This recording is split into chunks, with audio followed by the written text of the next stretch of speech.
بسم اللہ الرحمن الرحیم۔ السلام علیکم ناظرین، آج عدم قدہ پر آپ کو خوش آمدید کہتے ہیں۔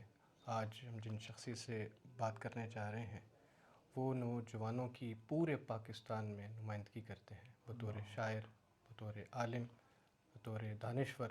جناب رفاقت رازی صاحب، آپ اچھے شاعر ہیں، عالم دین ہیں، عربی زبان و ادب کو اچھا سمجھتے ہیں، اور آج کا ہمارا موضوع ہے عربی زبان اور جدید شعراء۔ تو بلا کسی تاخیر کے جناب رفاقت رازی صاحب کو ہم دعوت کلام دیتے ہیں۔ آپ اس پہ اپنا جو نظریہ ہے اور جو آپ کا مطالعہ ہے وہ آپ بسم اللہ شروع کریں۔ اعوذ باللہ من الشیطان الرجیم، بسم اللہ الرحمن الرحیم۔ رب اشرح لی صدری ویسر لی امری واحلل عقدۃ من لسانی یفقہوا قولی۔ سب سے پہلے تو اسامہ بھائی آپ کا شکریہ، جزاک آپ مرحبا کے ادارے کا عدم قدہ جسے میں وجود قدہ کہتا ہوں، مرحبا۔ اس کا شکریہ جی جی کہ اس کی وساطت سے آپ نے بہت اچھے پروگرامز کرنا شروع کیے ہیں، جی اور مختلف پوڈ کاسٹ میں دیکھ رہا ہوں۔ تو جو آپ کا سوال ہے، اگر آپ اس کی مزید توضیح فرما دیں تو جی مجھے جی کچھ باتیں عرض کرنے جی میں آسانی رہے گی۔ رفاقت بھائی، ایک یہ ہے کہ عربی زبان میں ایک جو جدید شعراء، ہمارے معاصر شعراء ہیں نا، جی چلیں اس جی کو یوں ہم آسانی سے سمجھ لیتے ہیں کہ اقبال سے لے کے اب تک، اقبال کے اثر سے لے کے اب تک جو شعراء ہیں ان کی شاعری کے آپ مختلف جو لحاظ سے جائزہ لیں، مختلف شعراء کے کچھ نمونے بتائیں ناظرین کو، اور عربی شاعری کا خاص طور پر جو یہ جتنا ہم نے سلسلہ شروع کیا ہوا ہے وہ اس لحاظ سے شروع کیا کہ ہمارے جو پاکستان، پاک و ہند کے جو اردو سمجھنے اور بولنے والے لوگ ہیں، یا جس طرح وہاں ہمارے انڈیا میں وہ بھی یہی جو ہم بولی بولتے ہیں اس کو سمجھتے ہیں، ان کو فائدہ ہو۔ یعنی کہ اس کو مزید آسان کر کے یہ میں بتاتا ہوں کہ جو ہمارے ادب سے وابستہ لوگ ہیں یا علم سے وابستہ لوگ ہیں وہ عربی شاعری کو سمجھنا چاہتے ہیں، ان کے پاس ایک مشکل چیز ہے، کیونکہ عربی ایک جس نے نہیں پڑھی، جس نے باقاعدہ اس میں محنت نہیں کی تو اس کو تشنگی ہی رہ جاتی ہے۔ ہاں تو آپ یہ بالکل۔ کچھ نہ کچھ ان کو تھوڑی سی کچھ باتیں بتائیں تاکہ ان کو کچھ اندازہ ہو کہ عربی شاعری کا کیا مزاج ہے۔ تو ہم زیادہ لمبی نہیں جاتے، یہ جدید کی بات کرتے ہیں، کیونکہ دیکھ رہے ہیں آپ نظریات ہماری اپنی اردو کے کتنی تیزی سے آپ نے دیکھا کہ غزل ایک ایک سالوں میں کس طرح ترقی کرتے ہوئے جا رہی ہے، اور جو ساتھ ساتھ نہیں چلا وہ پیچھے رہ گیا۔ جو زمانے کی اس غزل کی نظم کی اس صنف کے ساتھ ساتھ جس نے اپنے آپ کو نہیں دیکھا، باخبر نہیں رہا، وہ پیچھے رہ گیا۔ تو صحیح۔ ہم بجائے کہ ہماری پرانی شاعری ہے وہ بھی بالکل جو عربی کے حوالے سے بات کر رہا ہوں ایک نمائندہ تازہ ہے، لیکن ہم جدید کے اس کے حوالے سے بات کرتے ہیں تاکہ ادب، خاص طور پر جو ادب سے وابستہ ہے، جی جی ان کو نیا سیکھنے کو، سمجھنے کو، سننے کو ملے، اور جو ایک عام طور پر ہمارے دیکھیں، جو آپ ادب کی بات کر رہے ہیں، شاعری کی بات کر رہے ہیں، عربی زبان کے عربی زبان ہو، اردو ہو، سرائکی ہو، پشتو ہو، فارسی ہو، تو بات یہ ہے کہ دنیا کی جو تہذیبیں ہیں اور ثقافتیں ہیں وہ تو مختلف ہو سکتی ہیں، واہ واہ لیکن جو محبت کی عالمی زبان ہے وہ شاعری ہے۔ واہ واہ تو معلوم تاریخ سے لے کر آج تک جتنا بھی ہمارے پاس ادب کا متن، اس کے مختلف متون موجود ہیں، آپ گلگامش دیکھ لیں، اس کے بعد کے متون دیکھ لیں، چاہے وہ قصوں کی شکل میں ہوں، شاعری کی شکل میں ہوں، نغموں کی شکل میں ہوں، خاص طور پر شاعری، پرانا ادب تو سارا چاہے وہ قصوں کی شکل میں تھا، وہ منظوم تھا ان میں سے اکثر ادب۔ جی تو اس میں ہم یہ دیکھتے ہیں کہ جو بنیادی موضوعات ہیں شاعری کے، جی مثلا شاعری ایک طرف جو ہے وہ فکریات سے بھی تعلق رکھتی ہے، نظریات سے بھی تعلق رکھتی ہے، افکار کے اظہار سے بھی تعلق رکھتی ہے، لیکن شاعری کا ایک بہت بڑا حصہ ایسا ہے کہ جو انسان کے جذبات، اس کی کیفیات، احساسات، اس سے تعلق رکھتا ہے اور اس کے بیان سے تعلق رکھتا ہے۔ تو اس لیے شاعری کے بنیادی جو دائرہ کار ہیں، یا اس کا یوں کہنا چاہیے کہ اس کو جو بنیادی مصدر اور منبع ہیں وہ ایک ہی رہیں گے، اس کا جو مہیج ہے واہ وہ واہ بنیادی وہی رہے گا۔ مثلا کوئی واہ بچھڑے واہ گا تو واہ شاعری پڑھی جائے گی، واہ واہ کوئی ملے گا اس کا جو انبساط ہوگا، واہ واہ اس کا اظہار بھی دنیا میں ہوگا۔ جی جی جی تو البتہ یہ ہو سکتا ہے کہ اس اظہار کے لیے جو اسالیب ہیں، اس کے جو برتاوے ہیں، اس کی جو لفظیات ہیں وہ مختلف ہو سکتی ہیں ہر دور کے اندر۔ جی جس دور میں سادہ طرز زندگی ہے اس دور میں انسان کا جو اظہار ہے وہ بھی سادہ ہوگا جی اور فطری ہوگا، فطرت کے قریب ہوگا۔ وہ جب اس کا محبوب بچھڑے گا تو وہ اس کی جو مثالیں لائے گا وہ بھی فطرت سے لائے گا، اور جو وقت گزرنے کے ساتھ پیچیدہ سے پیچیدہ تر ہوتے جائیں گے معاملات، اور تہذیب کی بہت سی، یا یوں کہنا چاہیے کہ جو محجر تہذیب ہے، یعنی جو مزید پتھرائی ہوئی تہذیب ہے، یا جو مزید گنجل تہذیب ہے، جو آپس میں وہ مزید تہ در تہ ہوتی جاتی ہے، تو اس میں انسان کا جو اظہار ہے وہ بھی کچھ تہدار ہوتا چلا جائے گا۔ تو یہ ہم اگر ایک بنیادی فرق دیکھیں جو پرانی شاعری ہے، قدیم شاعری ہے اس میں اور جدید شاعری میں، تو وہ محسوسات کے بنیادی دائروں کا ہے۔ یعنی جب سادہ طرز زندگی ہے اس وقت اظہار بھی سادہ اور براہ راست ہے، اور وہ جو ہماری جو محجر تہذیبیں ہیں، جو تہ در تہ تہذیبیں ہیں، ان میں جو رونما ہونے والی شاعری ہے اس کا جو اظہار ہے وہ بھی متنوع جہات کا حامل ہے۔ تو یہ بنیادی فرق ہے زبانوں کے مزاج کا بھی۔ اب ہم آتے ہیں جدید جو عربی شاعری ہے اور جدید جو اردو شاعری ہے، اس کا آپس میں کیا تعلق ہے، یہ ہمیں سمجھنے میں آسانی رہے گی۔ تو وہ دونوں استفادہ کر رہے ہیں یورپ کی جو تحریکیں ہیں شاعری کی، وہاں صرف شاعری کی نہیں، شاعری کے علاوہ بھی موسیقی میں جو تبدیلیاں رونما ہوئی ہیں، تغیرات واقع ہوئے ہیں، اور اسی طرح افسانے میں، پینٹنگز میں، فن تعمیر میں، اور مختلف جو دریافتیں ہیں، سائنسی دریافتیں آپ انہیں کہہ لیں، ایجادات کہہ لیں، اور پورے ایک معاشرے کا جو ایک کایا کلپ ہو رہی ہے، اس میں جو تبدیلیاں، پھر استعمار بہت بڑا اس کا ایک کردار ہے۔ وہ ادب کی جو تبدیلیاں ہیں، اور اس کی بعض تبدیلیاں تو ایسے ہیں جو جوہری تبدیلیاں ہیں، تو اس میں اس نے بنیادی کردار ادا کیا ہے۔ تو یہ کردار عربی شاعری میں بھی ہے، کیونکہ وہاں بھی استعمار، مختلف استعمار، فرانسیسی استعمار بھی وہاں رہا ہے، اطالوی استعمار بھی رہا ہے، انگریز استعمار بھی ہے مختلف عرب ممالک میں۔ ہمارے یہاں یہ ہے کہ پرتگالی بھی چھوٹا موٹا استعمار رہا، فرانسیسی بھی تھوڑے بہت علاقے میں رہے، لیکن جو بڑا استعمار ہے، جن علاقوں میں اردو بولی جاتی ہے، جو بر صغیر، بر عظیم جو ہمارا ہے، جس میں ہندوستان، پاکستان، بنگلہ دیش، یہ علاقے موجود ہیں، تو اردو شاعری جس علاقے میں رہی وہاں انگریز استعمار، اس کے ذریعے سے بھی اس نے جو مختلف ادارے بنائے، سماجی ادارے بھی، تعلیمی ادارے بھی، اور وہاں کا ادب جو یہاں پر آیا، تو اس کی وجہ سے یہاں بھی بہت ساری تبدیلیاں اسٹرکچر میں بھی ہوئیں، موضوعات میں بھی تبدیلیاں ہوئیں۔ تو اسی طرح بیائنی ہی عرب ممالک میں بھی، عرب معاشروں میں بھی وہ تبدیلیاں رونما واقع ہوئیں۔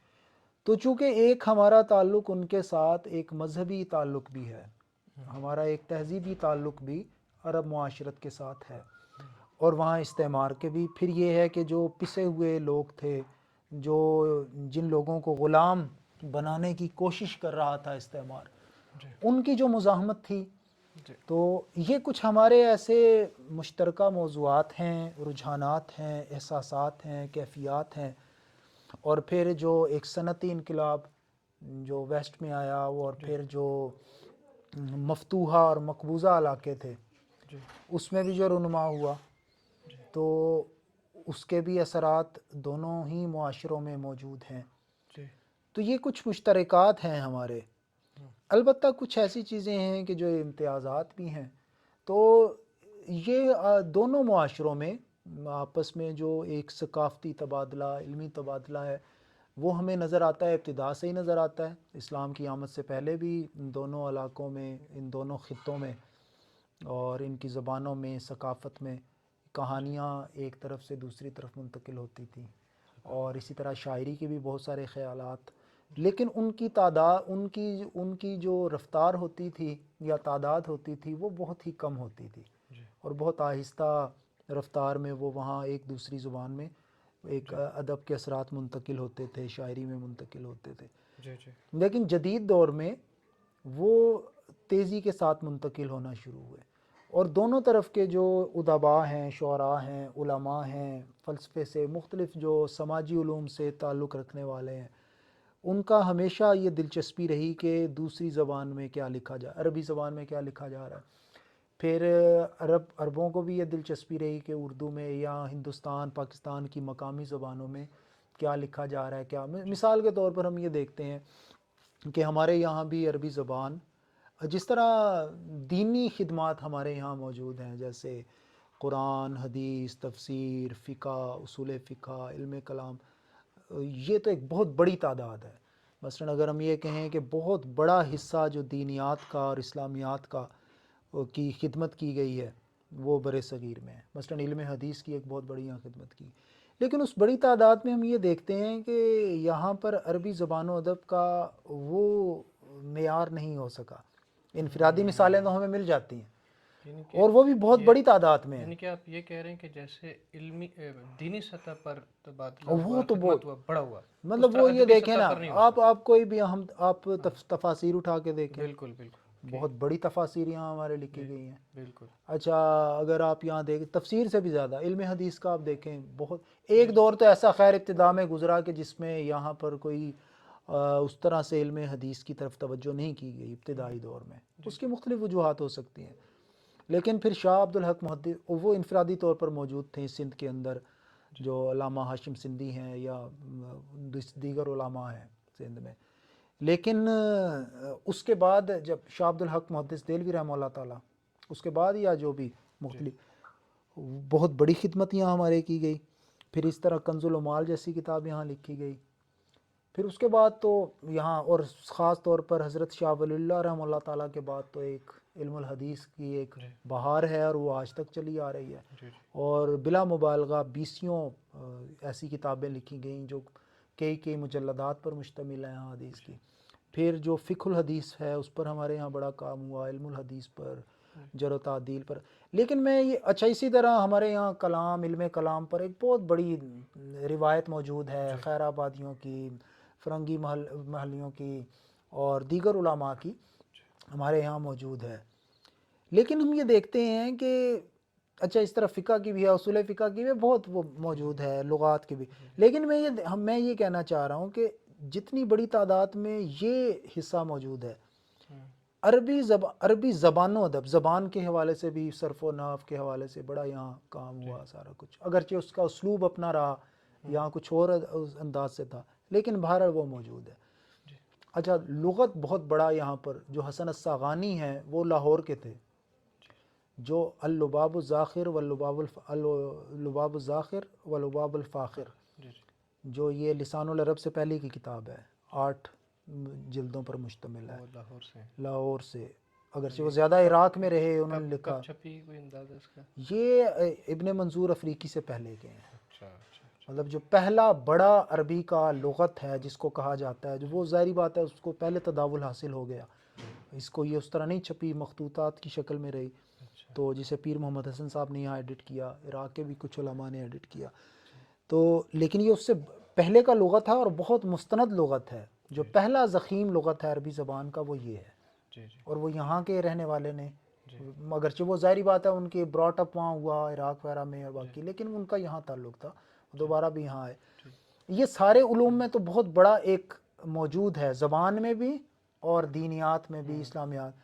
لیکن جو ادب کا پورشن ہے، آپ چونکہ خود استاد ہیں اور عربی زبان و ادب کے مترجم ہیں، تو یہ میرا سوال بھی ہے، میرا ایک نقطہ حیرت بھی ہے کہ اگرچہ بہت بڑی تعداد میں ہے کہ شاعری ہمارے یہاں علماء نے شاعری کی، لیکن کیا وجہ ہے کہ فارسی کے تو ہمارے یہاں بڑے بڑے شعراء، مثلا میر خسرو ہے، وہ کسی بھی، یہ کہنا کہ وہ کسی بھی بڑے فارسی شاعر سے کم نہیں ہے، خود یہ بھی ایک بڑا ہی کلیشے ہے. اور بھی بہت سارے ہیں، مثلا عرفی ہیں اور کئی ہیں، جیسے مثلا مبارک ہیں، ان کے بیٹے ابوالفضل ہیں، اور فیضی ہیں، بڑے بڑے شاعر ہیں ہمارے یہاں پر. بیدل ہیں، بیدل دہلوی ہیں. تو کیا وجہ ہے کہ عربی کوئی شاعر اتنا بڑا ہمارے یہاں نہیں آیا؟ اگرچہ جو عربی جو انتھولوجیز ہیں، نعت کی بھی انتھولوجیز ہیں، دیگر بھی انتھولوجیز ہیں، تاریخ زبان و ادب عربی کی جو کتابیں عربی میں بھی لکھی گئی ہیں، اس میں ہند کے شعراء و ادباء کا اچھا شاعری کا ذکر موجود ہے. جی مثلاً جو المجموعہ نبھانیہ ہے اسماعیل نبھانی صاحب کا، 4 جلدوں میں ہے، بڑا ایک پورا انسائکلوپیڈیا ہے عربی نعت کے حوالے سے، یہ 19ویں صدی تک کے. اس میں بے شمار ہندوستانی جو شعراء ہیں ان کی شاعری موجود ہے، نعتیں ان کی موجود ہیں. لیکن وہ اس میں کوئی بہت بڑا نعت نگار جو بطور نعت نگار سامنے آیا ہو وہ نہیں تو ہے. یہ کہ ہمارے وہ جو احمد رضا بریلوی صاحب ان جی کی جی، اور اس طرح جو ہمارے وہ تو گوڑا اردو میں والی ہے نا. دیکھیں ان کا عربی میں نہیں ہے عربی میں موجود ہیں لیکن وہ چند نعتیں ہیں.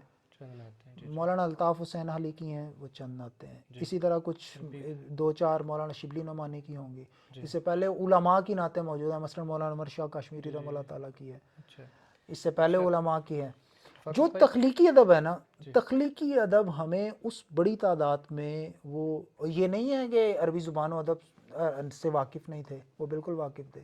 جی لیکن یہ ہے کہ شاید اس کی وجہ یہ ہو سکتی ہے کہ خود عربی زبان و ادب وہ زوال آشنا رہی، جس کو ایک تاریکی کا دور کہا جاتا ہے یا زوال کا دور کہا جاتا ہے اندلس کی شاعری کے بعد عمومی طور پر، اگرچہ اس میں بھی بہت اہم شعراء سامنے آئے ہیں. ٹھیک.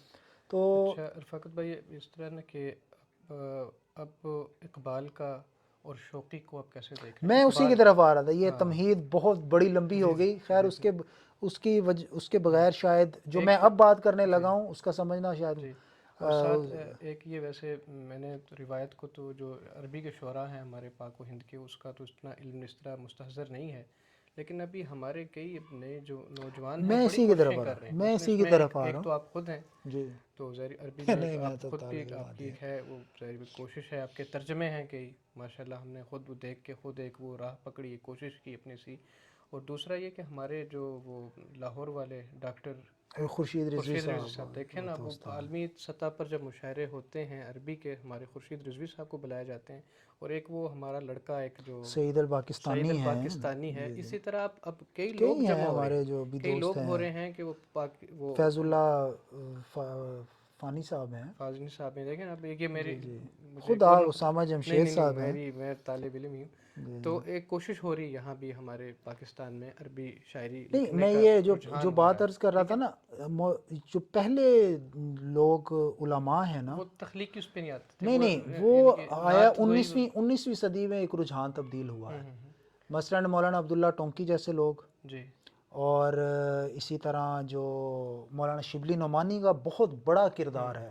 اچھا رفاقت بھائی، جو ایک چیز میں نے محسوس کی نا، جی، ہمارے ندوۃ العلماء کا، جی اور جو جو ہیں ادھر جی سرائے میر جو ہیں، جی وہاں مولانا شبلی نعمانی کا جو ادارہ ہے اعظم گڑھ میں، اور جو مولانا شبلی نعمانی کے مختلف شاگرد ہیں، مثلا مولانا سید سلمان ندوی، جی ان کا پھر ندوۃ العلماء نے ایک ایسی فضا پیدا کی کہ جس میں وہ نہ صرف نثر کی طرف وہ لوگ آئے، جی بلکہ اس میں بہت سارے ایسے لوگ ہیں کہ جنہوں نے پھر شاعری بھی، اگرچہ وہ اس سطح پر بڑی تخلیقی شاعری سامنے نہیں آئی، جی.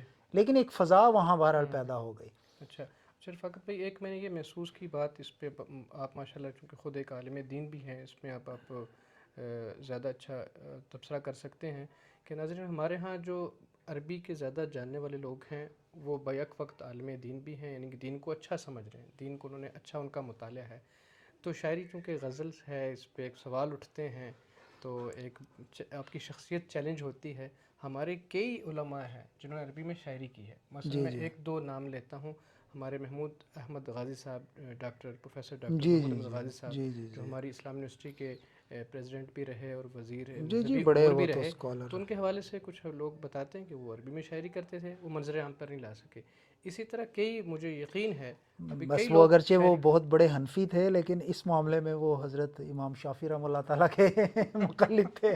وَلَوْلَا الشِّعْرُ بِالْعُلَمَاءِ يُزْرِي ہاں، لَكُنْتُ لیکن انہوں نے بھی الْيَوْمَ دیکھیں أَشْرَفَ وہ مِنْ. پوری ایک اپنی بات کی ہے سارے. لیکن میں گیا نا، میں آپ کو شافعی کا بتاتا پورا ہوں دیوان پڑھا ہوا ہے. شروع میں جب میں استاد محترم ڈاکٹر ریاض مجید صاحب کو اپنی شاعری دکھانے کے لیے جاتا نا، اچھا تو دیکھتے شاعری وغیرہ. میرا بھائی بھی چھوٹا ساتھ جاتا، جامعہ امدادیہ میں پڑھتے تھے، وہاں سے اچھا جمعے والے دن جاتے تھے.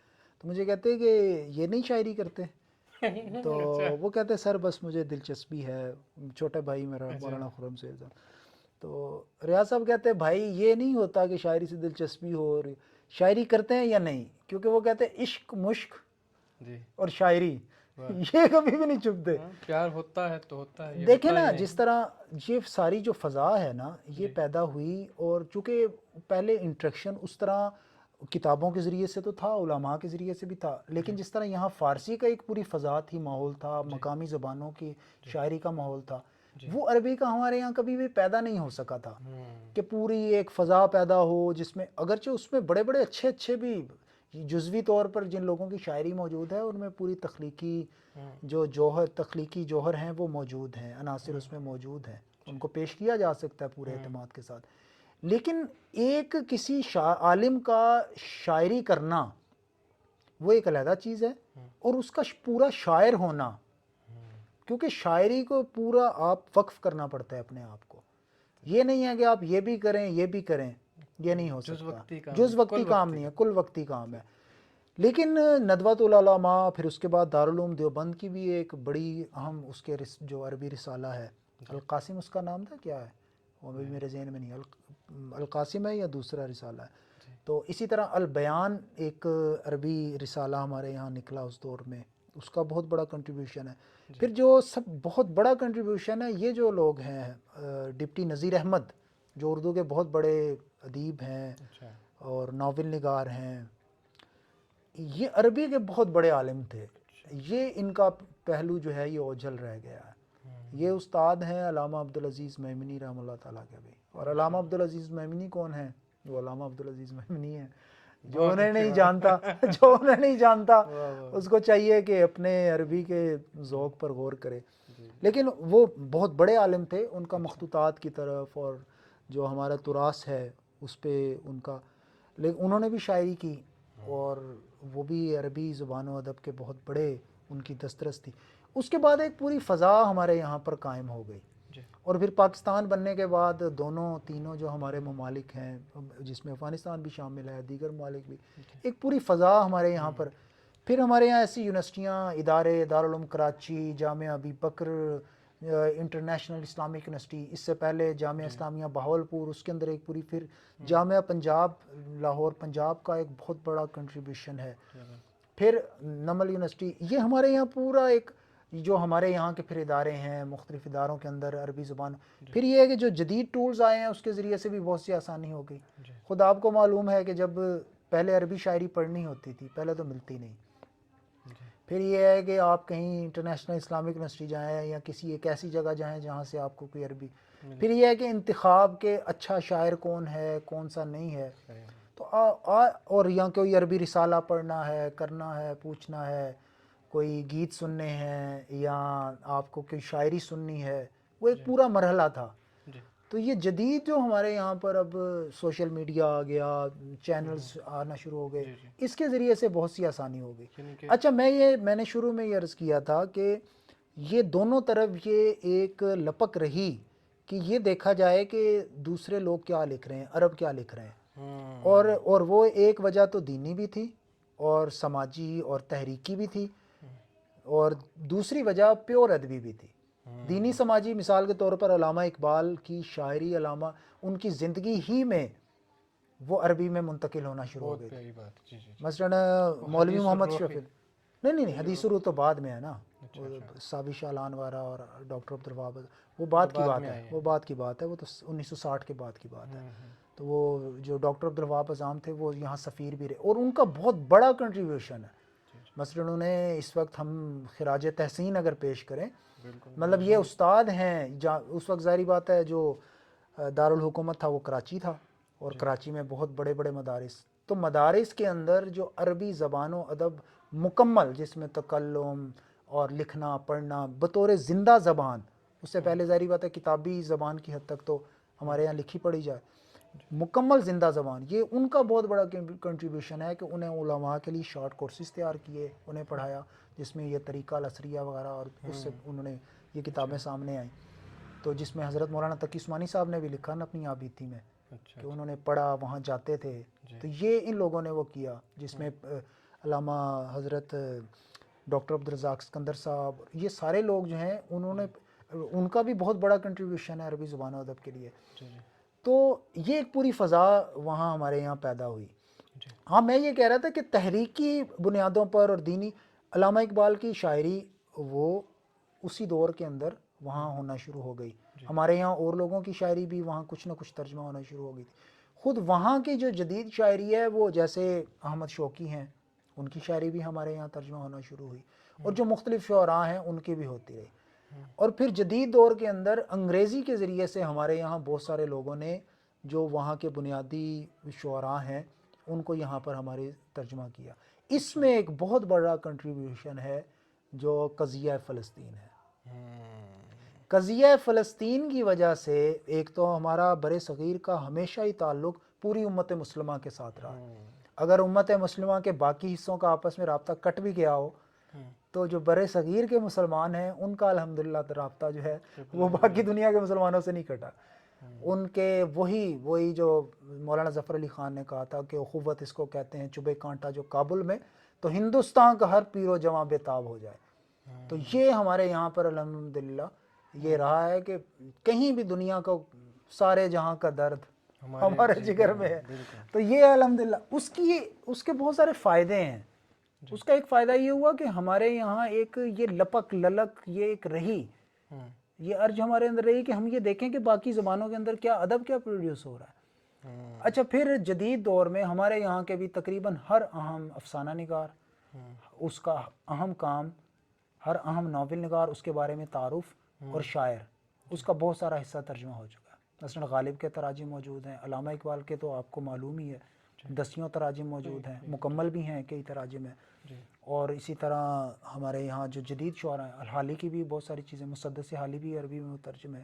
مطلب بے شمار چیزیں ہمارے جو دینیاتی ادب ہے وہ بھی وہاں ترجمہ ہوا ہے، جو فکشن ہے وہ بھی کچھ نہ کچھ ترجمہ ہوا ہے، خاص طور پر جو افسانہ ہے. جدید جو شاعری ہے ہمارے اس میں بھی خاص طور پر جو آزاد نظم ہے وہ بہت بڑی تعداد میں وہاں پر ترجمہ ہوئی ہے. اور خاص طور پر جو نثری نظم ہے وہ تو بہت بڑی تعداد میں، کیونکہ وہ آسان بھی تھی ذرا. تو غزل البتہ وہ کم ترجمہ ہوئی ہے، لیکن یہ ہے کہ وہ بھی کسی نہ کسی حد تک ترجمہ ہوئی ہے. خود عربی زبان. جی اب الفاقت بھائی یہ کچھ بتائیں. مثلا ایک تشنگی ہے کہ شوقی جو ہے اس کو وہ عرب ہمارے جو اقبال ہیں اس کے برابر لا کر بتاتے ہیں احمد شوقی کو. اس پر شوقی کی جو شاعری ہے ان کے موضوعات اس کے حوالے سے بتائیں. سر بس ایک ہی سوال کو دو حصے میں کرتے ہیں، پھر اس کے بعد ہم ایک ہی اور شاعر کو دیکھ لیتے ہیں. بات زیادہ ہوئی ہے. نزار قبانی وہ آپ کے فیوریٹ شاعر ہیں. ان دونوں شاعروں کو، صرف ان دونوں شاعروں کے موضوعات کو، شوقی کو اور نزار کو، صرف ان کے جو عربی مزاج آپ کو مل جائے گا. اچھا کیا شوقی کسی اور پاکستانی یا اردو کے شاعر سے بھی ان کا امیر مزاج شعراء ملتا ہے؟ تو انہیں وہ کہتے ہیں، اگر بعض لوگ عرب جو ہمارے دوست ہیں وہ اس پہ نہیں مانتے ہیں، وہ کہتے ہیں امیر شعراء فلاں ہیں فلاں ہیں. خود اختلاف بھی موجود ہے، ظاہری بات ہے. جیسے ہمارے یہاں کے جی خدائے سخن کون ہے، میر ہے یا غالب ہے یا اقبال بڑا ہے یا فلاں بڑا ہے چھوٹا. یہ مطلب میں یہ سمجھتا ہوں کہ بس ایسے تفضیلی رویہ جو ہے وہ کوئی. لیکن احمد شوقی بہت اہم شاعر ہے. اچھا یہ مسئلہ ہے کہ اقبال سے پہلے ہمارے یہاں پر غالب موجود ہے، میر موجود ہے، ولی دکنی موجود ہے، سودا موجود ہے، بڑے بڑے اہم شاعر موجود ہیں. عربی شاعری میں یہ ہے کہ اس سے پہلے سیدھا جا کے بریک لگتی ہے متنبی، یا اس سے پہلے تو جب 400-500 سال میں بہت اچھے اچھے شعراء آئے سارے. لیکن جو اس بڑی لیول کا کہنا چاہیے تو وہ شاید اس طرح نہیں آیا. شاید میں اس لیے کہہ رہا ہوں جو میری محدود سی جو معلومات ہیں اس وجہ سے، اگر وہ مجھے لگا تو میں اس سے رجوع بھی کر لوں گا. تو مجھے ایک وجہ یہ لگتی ہے کہ چونکہ وہ بہت اہم شاعر آئے ان کے یہاں، احمد شوقی، موضوعات کے حوالے سے بھی، اسٹرکچر کے حوالے سے، تو اس لیے وہ بات کی ہے نا ہر ایک صورت. اچھا وہ بہت اچھے شاعر ہیں، بہت اچھے شاعر ہیں، لیکن وہ زیادہ سے زیادہ ہمارے یہاں آپ یہ کہہ لیں کہ الطاف حسین حالی. اچھا بہت زیادہ. الطاف حسین حالی چھوٹے شاعر نہیں ہیں، وہ بڑے عام شاعر ہیں، وہ بڑے عام شاعر ہیں. نہیں وہ بہت اہم مطلب اگر حالی کا بہت بڑا کنٹریبیوشن ہے عربی جو ہیں وہ ہمارے اقبال سے اوپر لے کے جاتے ہیں. اقبال کا میرا خیال ہے کوئی بھی نہیں ہے. دیکھیں اقبال کا تو آپ مقابل حالی میں جی اچھا اقبال میں یہ کسی تعصب کی وجہ سے نہیں کہہ رہا. ظاہری بات ہے میرا اگر تعصب ہو تو وہ عربی کے ساتھ زیادہ ہو. وہ کسی بھی زبان کے ساتھ تعصب نہیں ہے. ساری زبانیں وہ عربی ظاہری بات ہے عربی میں جو شاعری کا جو تعداد ہے اس کی جی اردو تو اس کا مقابلہ تعداد کے لحاظ سے نہیں کر سکتی. اس کی 1400 سالہ روایت ہے, اس کی 400-500 سالہ روایت ہے. اچھا شوقی کے مزاج پر اچھا اقبال تو آپ پوری معلوم تاریخ میں شاعری کی معلوم تاریخ میں آپ دیکھ لیں اقبال بالکل ایک استثناء ہے. مثلا یہ کہا جاتا ہے کہ دینی موضوعات کی بنیاد پر کوئی شاعر بڑا شاعر نہیں ہو سکتا, یہ کہا جاتا ہے. اقبال نے وہی دینی موضوع نہ صرف دینی موضوعات لیے بلکہ ویسٹ کے خلاف بہت سارے اپنی شاعری کے اندر موضوعات لے کے آئے. ٹھیک ہے جی جی ٹھیک ہے. اچھا اسی طرح بہت سارے ایسے موضوعات ہیں جو پہلے نہیں ہیں, جیسے مسجد قرطبہ ہے, ذوق و شوق ہے.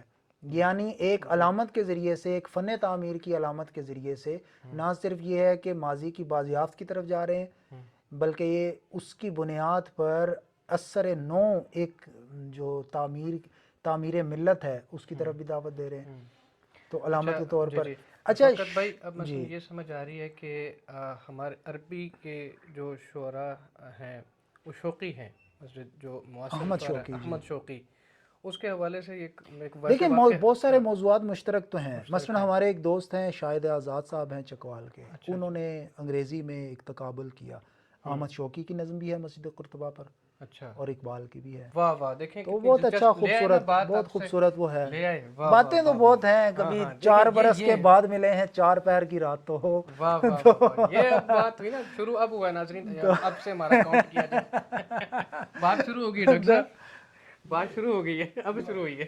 نہیں آپ نے مجھے بٹھا دیا نیند کا مارا بیٹھا ہوں, نہ کوئی چائے ہے نہ کوئی وہ ہے. نہیں کریں گے ناظرین, ہماری بات شروع ہو گئی ہے. اور آپ یہ ہے کہ آپ ہمارے ساتھ رہیں, میں جس دن کھا پی کے آؤں گا صحیح فریش ہو کے آؤں گا پھر باتیں چلے گی. کہ اقبال نے بہت پیاری بات, دیکھیں اقبال کے ہاں بڑی نظم ہے, اردو کی بڑی نظم ہے بھائی, اس پہ تو کئی گھنٹوں بات ہو سکتی ہے کہ دونوں میں کیا اقبال کا کیا پوری جو ہماری شاعری کی تاریخ ہے. جب میں ہماری شاعری کی تاریخ کہہ رہا ہوں تو اس میں پوری شاعری کی تاریخ ہے, کیونکہ دنیا کی ساری زبانوں کی شاعری ہماری شاعری ہے. آپ کچھ بتائیں سیدھا شوقی کی مسجد قرطبہ اور اقبال کی. میرے خیال میں اس پہ ایک علیحدہ ہم کریں گے, تھوڑا سا چند بتائیں نا اس پہ ایک کس طرح علیحدہ کرتے ہیں. دونوں متون ابھی تو ہم یہ چلتے ہیں کہ دونوں کے مشترکہ کیا پیاس مسجد قرطبہ کا جو ہمارے اقبال کے ہاں جی دونوں کی مسجد قرطبہ جو ہیں ان میں کیا فرق ہے, کیا امتیازات ہیں, کیا اشتراکات ہیں. آلریڈی رفاقت بھائی بتا چکے ہیں کہ احمد شوقی کے ہاں جس طرح ہمارے ہاں اقبال کے ہاں مختلف موضوعات ہیں, اسی طرح احمد شوقی کے ہاں مختلف موضوعات ہیں. وہ عرب ان کو بڑا ایک مقام دیتے ہیں, حوالے سے بڑا نام ہے. جی بہت اہم شاعر ہیں. لیکن ساتھ ہی رفاقت رازی بھائی نے یہ بھی بتایا کہ ہمارے ہاں جیسے حالی ہے ایک درجہ, ادبی درجہ اگر دیکھا جائے تو اس طرح ان کو احمد شوقی کو دیکھتے ہیں. اب رفاقت بھائی ہم بات کو سمیٹتے ہیں, یہ بتائیں کہ نزار قبانی کو اب ماشاءاللہ آپ نے کئی ترجمے بھی کیے ہیں ان کے. نزار قبانی کی جو ہے شاعری, اس کے حوالے سے صرف ایک جملہ میں کہنا چاہتا ہوں کہ ہمارے البرا شامی شاعر ہیں, وہ فی الحال ویسے وہ گئے بھی ہیں سیریا, بڑا ایک عالم انسان ہے, خوبصورت شاعر. وہ کہتا ہے کہ نزار نے اتنا سادہ لکھا اور اس کا جو وہ جو سامع تھا وہ ایک عام آدمی تھا سارا, اس نے بہت سادہ لکھا. اور جس طرح اقبال کی ہمارے ڈاکٹر ارشد معراج صاحب بتا رہے تھے, اقبال کی نقل کرنے کی بہت لوگوں نے کوشش کی لیکن وہ نہیں کر سکے. اسی طرح نزار کی سادگی کی بہت لوگوں نے کوشش کی, نہیں کر سکے. بہت باتیں ہیں نزار کے لیے. ایک تو ان کی وہ بیٹی بتایا کرتی تھی کہ اگر لوگوں کو پتہ ہو کہ کتنے سادہ اور رحم دل آدمی ہیں تو لوگ کہتے 9 بجے سو جاتے تھے, وہ 9 بجے سو جاتے تھے, فکر نہیں کرتے تھے. ان کی نظمیں ہیں گھر سے باہر نہیں نکلتے. تو یہ کہ آپ ان کی شاعری پہ بات کریں نزار قبانی کی, اور دوسرا ان کے مزاج کا کیا آپ اردو میں بھی کچھ شاعر دیکھتے ہیں؟ میرے خیال پہ ایک تو میرا کام بھی ہے نزار کا, اور احمد فراز کے بہت سارے مشترکات ہیں. واہ واہ دیکھیں, یعنی کہ ہم نے پہلے ان کو بھلو بلا کے نکلوایا ان سے کہ انہوں نے مشترک کچھ مان لیا, ورنہ حالی سے آگے نہیں لا رہے تھے. بہت سارے شوقی کو ہے حالی پر لے, بہت دیکھیں یہ کہیں ان کی تخفیف شان نہ سمجھی جائے. بات یہ ہے کہ آپ دیکھیں آپ صاحب مطالعہ ہیں، اسی لیے آپ کو احمد یہاں شوقی بہت نہ صرف محترم اور بڑے جی اہم شاعر ہیں. جی جی مثلا امیر الشعراء جو بہت سارے لوگوں نے کہا تو ایسے نہیں کہا، جی جی اگرچہ میں خود اس وجہ سے کہ خدائے سخن اور امیر اچھا الشعراء اچھا میں ان القابات سے اس طرز فکر سے متفق اچھا نہیں ہوں، ٹھیک ہو لیکن وہ بہت اہم شاعر ہے. جی لیکن بات یہ ہے کہ ویسے اگر دیکھا جائے تو بڑے بڑے اہم شاعر، مطلب نہ اردو میں عربی سے کوئی کم شاعری موجود ہے، جی نہ عربی میں کوئی اردو سے کم شاعری بالکل. موجود ہے. اب عربی میں نظار بہت اعلیٰ جی ایک پوری رو ہے، ٹھیک ہو نزار، محمود، اور محمود یہ تو وہ شعراء ہیں کہ جو مشہور ہو گئے نا. اور عمل دقل کہ آپ ان کا عمل دنکل ہے، وہ بھی بہت اہم کے شاعر ہے. سوڈان کے اچھا یہ جتنے مزاحمت ملک کے ہیں احمد مطر ہیں، جی جی صحت بالکل من قسوت حالی زبردست زبردست. اچھا شیخ فوق نالی کل اصحاب المعالی قیل علی عیب فقررت مقالی واہ ثم واہ لما قیل علی عیب تنبهت الى سوء عباراتي وخففت انفعالي ثم قدمت اعتذارا لنعالي. ناظرین ترجمہ پھر صحیح آپ کو، اس پہ بہت اہم اہم شعراء موجود ہیں. اب اپنا سیدھا سیدھا سا بات جوہر سمجھتے ہیں. نزار مادی قبانی ہے. کو نزار قبانی کی کچھ خصوصیات بتائیں آپ شاعری کی، اور دوسرا نزار نزار قبانی کے دیکھیں، نزار کے ہاں کیا آپ نزار سے بہت جزوی اہم طور شاعر، پر نزار سے بہت جو اعلیٰ شاعر ہیں وہ بھی دیکھیں موجود اب ہیں. ایک کی بات ہو سکتی ہے نا. ہاں کسی ایک کی نزار کسی ایسا بات ہے کی. کہ جو مقبول شاعری اور جو ایک اعلیٰ شاعری ہے اس کے درمیان پل کا کردار ادا کرتا ہے. اس لیے میں نے جو ایک مقارنہ دونوں کے درمیان ایک موازنہ کیا، تقابل کیا، وہ ہمارے یہاں احمد فراز کا کیا اور نزار کا. نزار احمد فراز کی طرح اور احمد فراز نزار کی طرح بہت پیاری بیک وقت روایت اور اصالت سے بھی وہ جڑے ہوئے ہیں. جی جی انہوں نے اس کا دامن تھاما ہوا ہے ایک چٹان کے ساتھ، وہ ہمیں وہ اس گلستان کے پھول بھی دکھا رہے ہیں، اور دوسری طرف انہوں نے کھڑکی جدیدیت کی طرف بھی کھولی ہوئی ہے، جی جی اور وہ جدید ایسے موضوعات پہ لے کر آ رہے ہیں. اور پھر یہ ہے کہ وہ جو ہم نے پہلے ابتدا میں بات کی تھی کہ جو انسان کے بنیادی محسوسات ہیں، کیفیات ہیں، جو کیفیاتی شاعری ہے، جی جو جذبات کی، رومان کی شاعری ہے، جی جو انقلاب بھی ایک رومان کا ہی پہلو ہے ان دوسرا. دونوں میں ایک وہ تو قدر مشترک بھی ہے کہ دونوں نے ایگزائل گزارا ہے. دونوں ترقی پسند بھی ہیں جی جی دوسری طرف سے، اور پھر سماجی طور پر بھی ان دونوں کو بہت ساری مزاحمت کا یا مخالفت کا بھی سامنا کرنا جو پڑا. میرے غنیم پھر والی تھوڑے بات سے ہے ہاں، ادھر بھی انہوں نے ہے نا. پھر یہ ہے کہ دونوں قتلون جو اسٹیبلشمنٹ ہے یا جو مقتدرہ ہے اس کے خلاف بھی کسی نہ کسی حد تک ہے. پھر یہ ہے کہ نزار کو بھی کہا جاتا ہے کہ جو شاعر الامرا اور شاعر النساء جی یا شاعر الرومانسیہ. تو فراز کے بارے میں بھی یہ ہے، بہت ساری عورت پہ شاعری کرنے تہمتیں والا ایسی، اور لیکن رومانٹک ایسا شاعری نہیں ہے، کرنے کوئی والا. تاثر ان کے بن جاتا ہے. شاعری اس لیے میں نے جو لکھا ہے وہ یہ لکھا ہے دونوں کا جو مزاحمت کے عناصر ہیں وہ کیا کیا ہے، کیونکہ دونوں کا پہلو جو رومانی شاعری کا ہے وہ بہت زیادہ غالب ہے. فراز کا تو پھر کسی نہ کسی حد تک ہمارے لوگ آگاہ ہیں، میرے غنیم سے یا اس طرح کی نظموں سے، جی لیکن نزار کا وہ بہت بڑا پہلو ہے جی جو اس نے مزاحمت کو کا. قتل کیا گیا نا. دیکھیں ہاں وہ بم دھماکے میں بلقیس جو ہیں بڑی ان کی جو وہ ایک ہو گئی. نظم ہے جی جی ان کو دیا گیا، ان بلقیس. کو اور دیکھیں نا. پھر یہ ہے کہ دمشق کے بارے میں ان کی نظمیں موجود ہیں. اور پھر فلسطین پر ہے ان کی، فلسطین پر متى يعلنون وفات العرب، ہاں. اور پھر جو ہے نا متى يعلنون نحن وفات العرب، نائمون جو والا ہے، بڑی ہم بڑی سوئے ان کے رہے. اچھا بڑی خوبصورت ہیں. اور یہ وہ بنیادی شاعر ہیں کہ جنہوں نے عربی شاعری کو جو جدید شاعری ہے، جی جو جس کو شعر الحر کہا جاتا ہے ہمارے یہاں آزاد شاعری، جی ابتدا میں انہوں نے لکھا تو علی طنطاوی جو بہت اہم نقاد تھے عربی کے، ان کو انہوں نے کہا اڑا کے رکھ دیا پہلی کتاب کو. جی جی. تو انہوں نے کہا یہ تو شاعری نہیں ہے، یہ تو بچگانہ باتیں اور سارا ان کچھ. پہ صرف ایک بات تو بتاتا ہوں. لیکن وہ دیکھیں پابند شاعری میں بھی وہ بہت اہم شاعر ہیں. اہم کا میں لفظ استعمال کر رہا ہوں، مطلب بہت بڑے آپ کوئی آپ کے محمد شوقی کے لیول کی شاعر نا تو نہیں ہے. وہ بعد میں بعد نہیں، نہ صرف زمانی اعتبار سے صرف بعد میں نہیں آئے. جی اچھا پھر یہ ہے کہ وہ انتخاب کے بھی بہت سارے بہرحال مسائل موجود ہیں. جی مثلا جہاں 35-36 کتابیں لکھی ہیں جی وہی کتابیں 10-12 تک آ جاتی ہیں. ہاں. مطلب جتنی آسانی کے ساتھ ہم عمل دنقل پر بات کر سکتے ہیں منتخب انداز میں میں. مثلا نزار کی جو شاعری ہے نا اس کا ایک چھوٹا سا یوں میں احساس سمجھتا ہوں کہ ایک تو یہ ہے نا کہ انہوں نے کھل کے شاعری کی، انہیں پرواہ نہیں تھی کسی بھی قسم، نہ انہیں اپنا ڈر تھا، نہ کسی کا ڈر تھا، نہ جینے کا ڈر تھا، نہ موت کا ڈر تھا. تو جو ہمارے ابھی تو پھر بہت وہ حدت ذرا وہ کم ہو گئی ہے. وہ ایک وہ روایت رہی جو ہمارے مثلا جو دینی طبقہ ہے، عربی دینی طبقہ، وہ ان کو بہت برے لفظوں میں یاد کرتا تھا، لیکن ان کے فن کا مداح رہا کرتا تھا. مجھے خود ابھی بھی کسی لوگوں سے سنا ہے جو بظاہر ان کو کہہ رہے ہوتے ہیں ٹھیک نہیں ہے، لیکن ان کے شعر کان لگا لگا کے سنتے ہیں، نہیں وہ سمجھتے ہیں اور دیکھیں نا لطف آپ لیتے جو ہیں۔ پابند شاعری ہے اس میں بھی بڑا ہاں ایک یہ قصیدہ تھی، الہات اور المیزہ اس تو طرح آپ کو یاد ہی ہے۔ عبد الحمید ادم مثلا میں چاہ رہا تھا کہ آپ ان کا اور بھی لوگوں کے ہاں دیکھیں کہ دیکھیں کیا ادم تو تاثر پایا پیور جاتا نیو ہے۔ کلاسک شاعر جی ہے، جی، یہ مختلف ہے دونوں۔ ایک صرف ایک قدر میں بتاتا ہوں، مثلا جس طرح اختر عثمان صاحب کہتے ہیں کہ ادم وبا کی طرح مشہور تھے، ٹھیک ہے، اسی طرح جو ہے نا جو نزار قبانی ہے وہ وہ بہت خوشبو کی مشہور طرح پھیلے ہوئے تھے۔ واہ بہت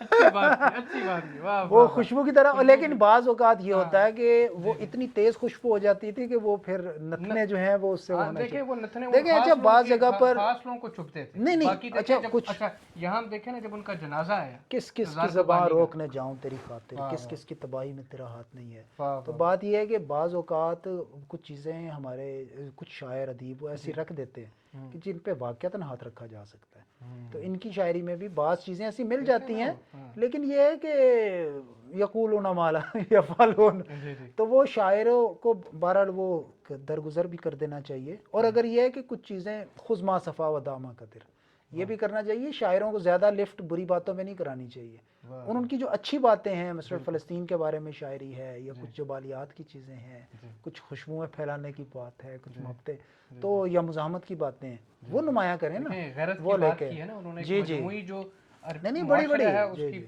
پکی نمائندگی بڑی بڑی اس اپنے میں جان چیز کو پیش جی کر کے اپنی ساری فیملی کو انہوں نے وہ تو آپ کو یاد ہی ہے نا، فی حارتنا دیکن سادی رفاقت بھائی دیکھیں جب ان کا جنازہ ہوا تو ایک جمع غفیر جمع ان کے غفیر ساتھ ہے، ان کے لگا جمع ہوا تھا، غفیر ہے۔ دیکھیں نا یہ بہت بڑا اعزاز ہے، ایک شاعر پوری جو اگر قوم کی نمائندگی کر رہا ہے تو قوم ان کے ساتھ وفاق کر رہی ہے، سارے آگے پیچھے وہ آ کے ان کے ساتھ جمع ہو جی جی تو ناظرین تو میرے خیال میں اس پہ وہ ختم کرتے ہیں، میں اس پہ ایک آپ کو بس آخری وہ اس کا کر کے نظار کے بارے میں تو بس اختتام کرتے ہیں، بس نظار کے قل لی ولو کذبا کلاما ناعما قد کاد یقتلنی بک التمثال ما زلت فی فن المحبت طفلة ان الرجال جميعهم اطفال فاذا وقفت امام حسنک صامتا فالصمت فی حرم الجمال جمال کلماتنا فی الحب تقتل حبنا ان الحروف تموت حین تقال الحب لیس روایة شرقیة بختامها يتزوج الابطال هو ان تظل على الاصابع رشة وعلى الشفاه المطبقات سؤال۔ ٹھیک ہے سامعین، اگلی بار ملیں گے۔ اس کا آپ نے منظوم ترجمہ کیا ہوا ہے، اب وہ اگلی بار سنائیں گے، نہیں سارا منظوم ترجمہ نہیں ہے، وہ تھوڑا سا کلماتنا فی الحب تقتل حب، نہیں اس کا منظوم نہیں ہے، اس کا وہ ایک ہی شعر کا ہے، کلماتنا فی الحب تقتل وہ حبنا تو سنائے ذرا ان الحروف تموت حین تقال۔ جی جی جی، اس کا جو آپ نے کچھ ترجمہ آپ اکثر سنایا کرتے ہیں، کون سا؟ نہیں وہ ذہن میں نہیں ہے پھر۔ اچھا چلیں ناظرین، اب ایک دوبارہ ایک نیا سیشن کریں گے انشاءاللہ، جس میں رفاقت بھائی جنہوں نے عربی شاعری کا اچھا مطالعہ کیا ہوا ہے، اور یہ اس پہ اتنے سیشن ہو سکتے ہیں، زیادہ باتیں ہو سکتی ہیں، اس طرح آج مثلا زیادہ آرگنائز اس طرح طریقے سے نہیں ہوا، فی البدی ایک بے ساختہ سی ہم نے باتیں کی ہیں، تو جلد ایک بڑے پیمانے پر علیحدہ سے کافی شعراء کو ہم لیں گے اور ان پر تفصیل سے بات کریں گے، ان کی موضوعات کو کھولیں گے اور آپ کو بتائیں گے کہ ہمارے جو معاصر، ہم پیچھے روایت کی طرف جائیں گے، معاصر شعراء کا مختلف موضوعات ہیں، ان کے خیالات ہیں، ان کے کئی نمائندہ شعر کو باقاعدہ ترجمہ کر کے آپ کو بتائیں گے۔ ابھی تو ہم نے ایک ویسے ابھی تو آپ کو ٹیزر دیا ہے، جائزہ سا ایک ٹھیک ہے، اوکے جی، اللہ حافظ، تاکہ کوئی ایک تشنگی ایک پیاس قائم رہے، تو انشاءاللہ جلد ملتے ہیں، تب تک کے لیے اللہ حافظ، بہت شکریہ، اللہ حافظ، جزاک اللہ۔ السلام علیکم۔